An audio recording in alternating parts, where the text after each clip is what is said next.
함께 사도신경으로 우리의 신앙을 고백하며 사순절 17번째 새벽 예배를 주님께 올려드리겠습니다. 전능하사 천지를 만드신 하나님 아버지를 내가 믿사오며 그 외아들 우리 주 예수 그리스도를 믿사오니 이는 성령으로 잉태하사 동정녀 마리아에게 나시고 본디오 빌라도에게 고난을 받으사 십자가에 못 박혀 죽으시고 장사한 지 사흘 만에 죽은 자 가운데서 다시 살아나시며 하늘에 오르사 전능하신 하나님 우편에 앉아 계시다가 저리로서 산 자와 죽은 자를 심판하러 오시리라. 성령을 믿사오며 거룩한 공예와 성도가 서로 교통하는 것과 죄를 사하여 주시는 것과 몸이 다시 사는 것과 영원히 사는 것을 믿사옵나이다. 아멘. 함께 찬송가 250장 같이 찬양하겠습니다.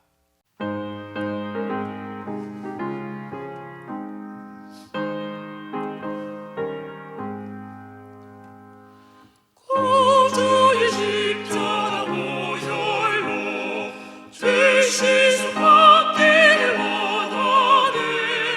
내 죄를 씻으신 주 이름 찬송합시다.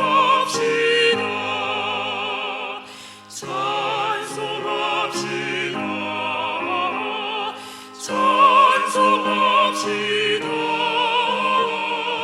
내 죄를 씻으신 주 이름 찬송합시다. 죄악을 속하여 주신 주 내 속에 들어와 계시네. 십자가 앞에서 주 이름 찬송합시다. 찬송합시다. 찬송합시다. 내 죄를 씻으신 주 이름 찬송합시다.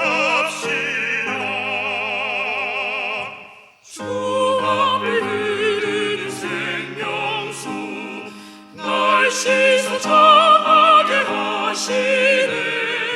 내 깊은 정성을 다하여 찬송합시다. 찬송합시다. 찬송합시다. 내 죄를 씻으신 주 이름 찬송합시다. 내 주께 회개한 영혼은 생명수 가운데 자전해. 흠없고 순전한 주 이름 찬송합시다. 찬송합시다. 찬송합시다. 내 죄를 씻으신 주 이름 찬송합시다.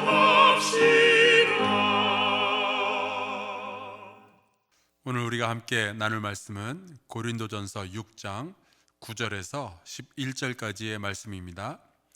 제가 받들어서 읽겠습니다. 불의한 자가 하나님의 나라를 유업으로 받지 못할 줄을 알지 못하느냐? 미혹을 받지 말라. 음행하는 자나 우상 숭배하는 자나 간음하는 자나 탐색하는 자나 남색하는 자나 도적이나 탐욕을 부리는 자나 술 취하는 자나 모욕하는 자나 속여 빼앗는 자들은 하나님의 나라를 유업으로 받지 못하리라. 너희 중에 이와 같은 자들이 있더니 주 예수 그리스도의 이름과 우리 하나님의 성령 안에서 씻음과 거룩함과 의롭다 하심을 받았느니라. 아멘. 함께 기도하고 말씀 나누겠습니다. 하나님, 월요일이 되었습니다. 어제 한사랑교회 예배당에 우리 사랑하는 성도들 함께 모여서 예배하지 못해 아쉬운 마음도 있었지만 여전히 하나님을 사모하며 각 처소에서 예배하고 또 위기의 도시에서 살아가는 우리에게 주시는 하나님의 말씀을 들을 수 있는 은혜 베풀어 주시니 감사합니다. 하나님, 우리가 어려움에 처해 보니 이제서야 북한의 성도들을 기억하게 됩니다. 십자가도 세울 수 없는 그 땅에서 숨어서 예배하는 이들도 있는데 우리에게 매일처럼 부어졌던 넘치는 은혜를 아무렇지 않게 받았던 우리를 용서해 주시고 예배의 소중함과 모임의 감격을 회복하게 주님 돌보아 주시옵소서. 하나님, 우리가 이렇게 힘들어 보니 이제서야 눈에 보이는 이웃들이 있습니다. 우리가 그들을 예수의 이름으로 돌보며 격려할 수 있도록 인도하여 주옵소서. 날마다 주님의 보호하심에 감격하며 오늘 다시 정성껏 주님께 예물을 드립니다. 혹이라도 바치는 이들의 마음속에 풀리지 않는 문제가 있다면 주님 풀어주시고, 고통이 있다면 사라지게 하시고, 두려움이 있다면 이기게 하여 주시옵소서. 이 아침에 주님의 음성 듣게 하여 주시고 성령의 만지심이 있기를 기대합니다. 말씀 속에서 능력을 깨닫게 하여 주시옵소서. 예수 그리스도의 이름으로 기도하옵나이다. 아멘. 이 한 주간도 주님의 보호하심이 여러분과 여러분의 가정과 일터를 지켜주시기를 바랍니다. 오늘은 우리 이재환 집사님께서 어머니 김수님 권사님, 아들 이명호, 이다니엘, 그리고 며느리 장미와 함께 우리 주변에 있는 어려운 개척교회의 월세를 감당해 주십니다. 또 김영규 집사님, 이태경 집사님, 찬솔, 소혜 함께 그 가정에서 이 일에 동참해 주셨고요. 정말로 감사를 드립니다. 아무리 생각을 해봐도 우리 한사람교회 성도들은 너무너무 착하신 것 같아요. 주께서 여러분을 지켜주시고 여러분의 여러 가지 기도의 제목에 선하고 또 아름답게 응답해 주시기를 바랍니다. 우리가 2020년 사순절을 맞이해서 40가지의 능력이라는 주제를 가지고 함께 말씀을 나누고 있습니다. 먼저는 우리가 하나님의 능력에 대해서 살펴보았고요. 예수님의 능력에 대해서 함께 나누고 있는데, 특별히 예수의 이름이 가지고 있는 그 능력이 어떠한 것인지 우리가 같이 말씀 속에서 진리를 깨닫는 중입니다.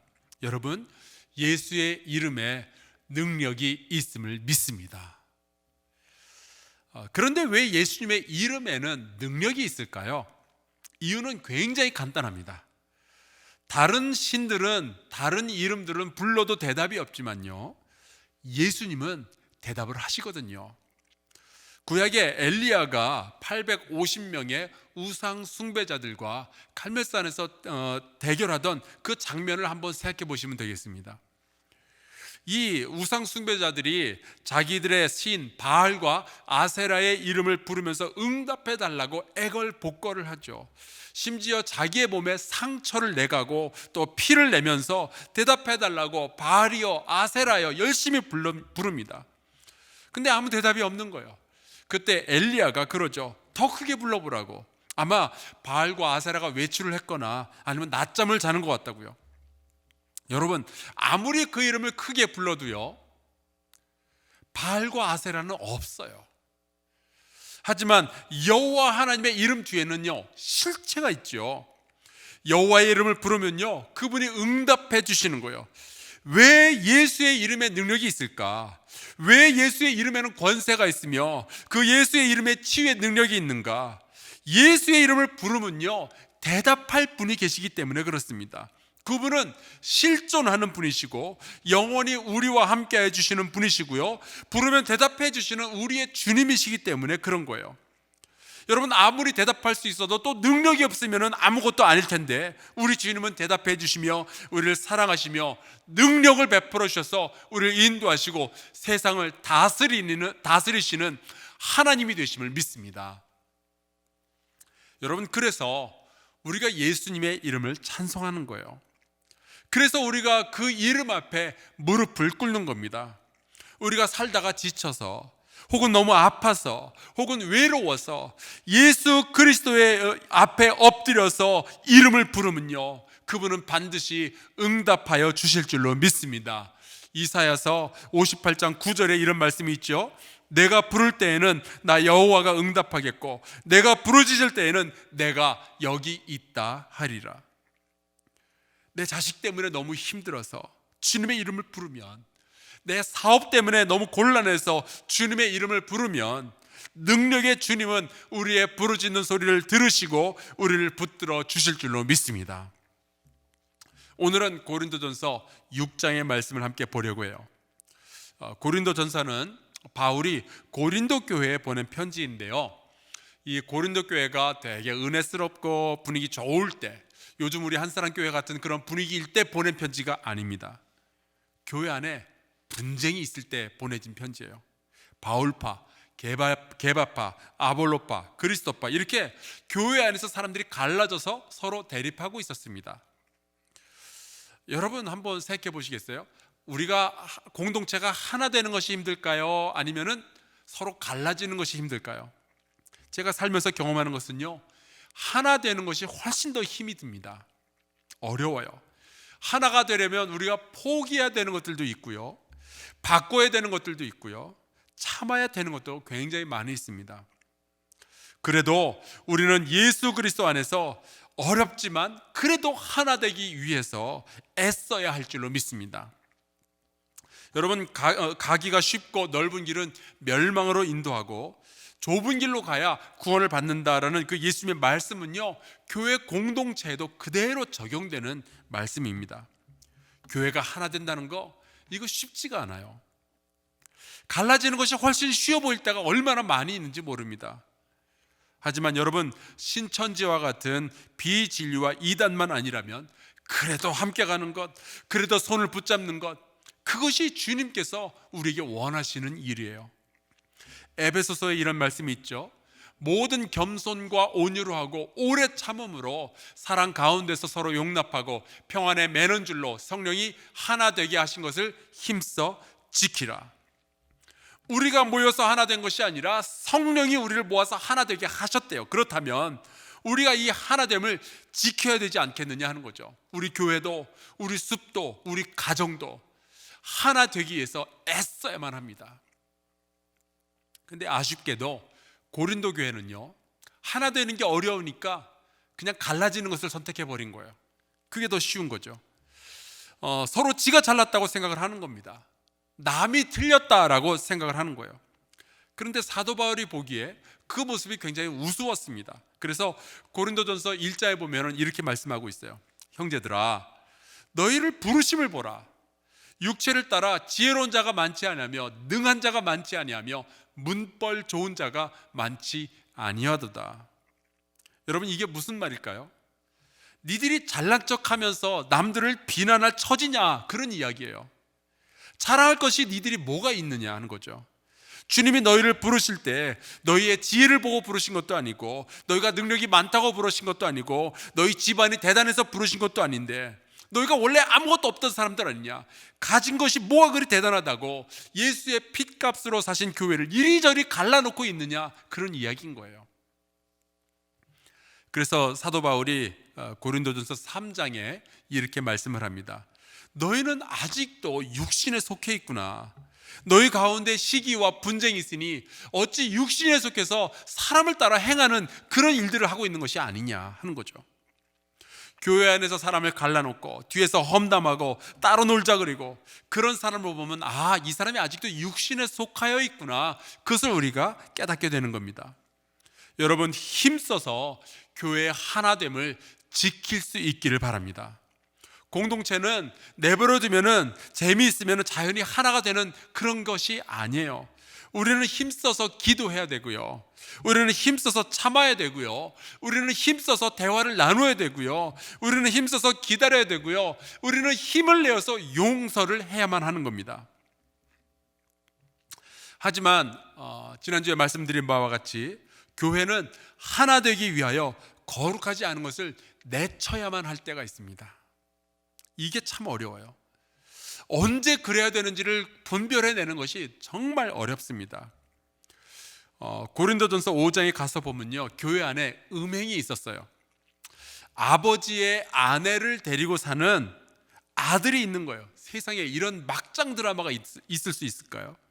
아마 그 아버지가 새로 결혼을 했는데 새엄마로 들어온 분이 자기랑 나이가 비슷했었나 봅니다. 그래서 이 아들이 기회를 받다가 그 새엄마를 자기 아내로 삼은 거예요. 말도 안 되는 일이죠. 그럴 때 사도 바울은요, 내쳐야 된다, 교회의 거룩함을 지키기 위해서 내쳐야 된다라고 이야기를 합니다. 6장에 가서 보면은 교인들끼리 법정 소송이 벌어진 그 일을 이야기하고 있습니다. 6장 6절, 형제가 형제와 더불어 고발할 뿐더러 믿지 아니하는 자들 앞에서 하느냐. 저는 목회하면서 이게 제일 창피할 것 같아요. 왕 같은 제사장으로서 부름을 받은 우리가 진리로 세상을 심판해야 되는데 오히려 교인들끼리 다툼이 나서 그거를 세상 사람들에게 법정에 가서 심판해달라고 부탁하는 것이 얼마나 수치스러운 일인가 하는 거죠. 사도 바울은 이게 너무 창피했던 거예요. 그래서 어찌 너희가 그럴 수 있느냐 그러면서 야단을 치는 겁니다. 그러면서 사도 바울이 교회 안에서 인내하고 기다려주고 품을 수 있고 용서할 수 있는 것과 그러지 못할 것에 대한 기준을 말해줍니다. 그것이 고린도전서 6장 9절과 10절 말씀이에요. 불의한 자가 하나님의 나라를 유업으로 받지 못할 것을 알지 못하느냐. 미혹을 받지 말라. 음행하는 자나 우상숭배하는 자나 간음하는 자나 탐색하는 자나 남색하는 자나 도적이나 탐욕을 부리는 자나 술 취하는 자나 모욕하는 자나 속여 빼앗는 자들은 하나님의 나라를 유업으로 받지 못하리라. 여러분, 이러한 죄들을 떠나지 못하고 습관적으로 짓는 사람들은요, 교회가 사랑으로 품는 것이 아니라 거룩함을 위해서 선을 그어야 할 필요가 있다는 겁니다. 음행, 우상숭배, 간음, 음란, 동성연애, 도둑질, 탐욕, 과음, 모욕, 사기. 여러분, 이런 죄를 가지고는 하나님의 나라의 백성이 될 수 없어요. 교회가 동성연애 이거를 품느냐 마느냐 가지고 논란이 있는데요, 사도 바울은요 안 된다라고 말씀하고 있습니다. 하나님의 나라는 하나님의 통치잖아요. 저는 동성애는 하나님의 통치에 속한다라고 생각할 수가 없어요. 하지만 이런 것은 가능해요. 오늘 말씀 11절을 다시 한번 볼까요? 너희 중에 이와 같은 자들이 있더니 주 예수 그리스도의 이름과 우리 하나님의 성령 안에서 씻음과 거룩함과 의롭다 하심을 받았느니라. 살다 보면은 그런 죄를 지을 수 있다는 거예요. 바울도 알아요. 자기도 예수 믿기 전에 죄인 중에 괴수 노릇을 하던 사람이잖아요. 고린도 교회 성도들은 예수 믿기 전에 다들 그런 죄들을 짓고 살았던 거예요. 고린도라는 도시가 얼마나 음란하고 얼마나 죄악이 많은 도시인데 거기 살다 보니 그런 죄들을 졌던 거죠. 심지어 동성연애 하던 사람들도 그 교인들 가운데 있었던 거예요. 하지만 이제는 그 모든 죄들이 주 예수 그리스도의 이름 안에서 씻음과 거룩함과 의롭다 하심을 받았다라는 거죠. 음란했던 과거가 있었는데, 탐욕스러운 인생을 살았었는데, 맨날 술에 취해서 살았었는데, 심지어 동성애를 한 전력까지 있는데, 그래도 예수 그리스도의 이름으로 용서받을 수 있다는 거예요. 예수 그리스도의 이름에는 그런 능력이 있다는 거죠. 그래서 새로운 삶을 시작할 수 있다는 겁니다. 그러니까 여러분, 예수 그리스도의 이름은요, 여러분이 아무리 어두운 과거를 가지고 있다 할지라도 새로운 삶을 시작하게 하는 능력을 가지고 있는 거예요. 예수의 이름은 그런 능력을 가지고 있습니다. 그런데 우리가 이것을 잊어서는 안 되겠습니다. 그 이름이, 예수의 이름이 우리를 씻어주고 우리를 용서해주고 거룩하게 만들고 우리를 의롭다 하는 그 예수의 이름은요, 우리에게 쉽게 주어진 것이 아니었어요. 우리를 영적인 사람이 되게 하시려고 하나님께서 인간이 되셨습니다. 쉬운 일이 아니겠죠. 죄인으로 하여금 새 삶을 시작하게 하시는 바로 그 예수 이름을 주기 위해서 예수님은 자기의 삶을 포기하셨잖아요. 이사야서 53장에 이런 말씀이 있죠. 그가 찔림은 우리의 허물 때문이요 그가 상함은 우리의 죄악 때문이라. 그가 징계를 받음으로 우리는 평화를 누리고 그가 채찍에 맞음으로 우리는 나음을 입었도다. 우리를 새롭게 하시고 깨끗하게 하시고 거룩하게 하시는 예수 그리스도의 그 이름의 능력은요, 그분의 고난과 그분의 피로 주어진 거예요. 이미 우리는 그 이름의 능력으로 이렇게 성도가 되어서 살아가고 있습니다. 그렇다면 우리가 그 예수 그리스도의 이름 앞에서 겸손히 무릎을 꿇어야 되지 않겠어요? 우리가 그 예수 그리스도의 이름에 합당하도록 거룩하고 의로운 삶을 살아야 되지 않겠어요? 죄의 유혹을 이겨내고 하나됨을 위하여서 힘쓰고 애써야 되지 않겠느냐 하는 거예요. 우리가 거룩한 삶을 살기 위해서 힘써서 기도해야 되지 않겠느냐 하는 거예요. 그렇게 살아가는 저와 여러분 될 수 있기를 주 예수 그리스도의 이름으로 축복합니다. 우리 같이 주기도문하며 예배를 마친 뒤에 말씀을 생각하면서 함께 기도하는 시간 가지도록 하겠습니다. 하늘에 계신 우리 아버지여, 이름이 거룩히 여김을 받으시오며 나라가 임하시오며 뜻이 하늘에서 이루어진 것 같이 땅에서도 이루어지이다. 오늘 우리에게 일용할 양식을 주시옵고 우리가 우리에게 죄 지은 자를 사하여 준 것 같이 우리 죄를 사하여 주시옵고 우리를 시험에 들게 하지 마시옵고 다만 악에서 구하시옵소서. 나라와 권세와 영광이 아버지께 영원히 있사옵나이다. 아멘.